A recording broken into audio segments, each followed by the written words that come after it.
way to think about this is that you have these internal mechanisms of adenosine and circadian clocks, and they're always operating.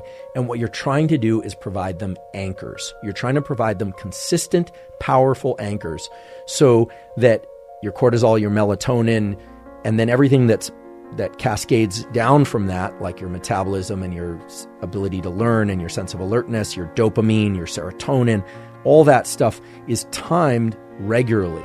One of the reasons why there's so much challenge out there with focus and anxiety and depression, there are a lot of reasons for that. But one of the reasons is that people's internal mechanisms aren't anchored to anything regular. Now, this doesn't require being neurotically attached to getting up at a very specific time, going outside, viewing the sunlight same time every day.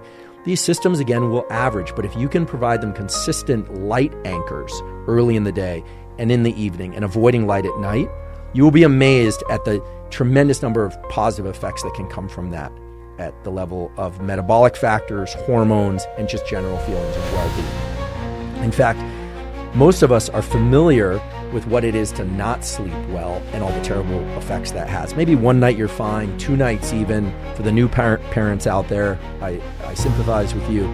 But most people are not familiar with what it is to sleep really, really well on a consistent basis. And when you start doing that by controlling your sleep environment, right? Get the proper sleep surface, get the proper pillow, get the temperature in the room right, get your light exposure right.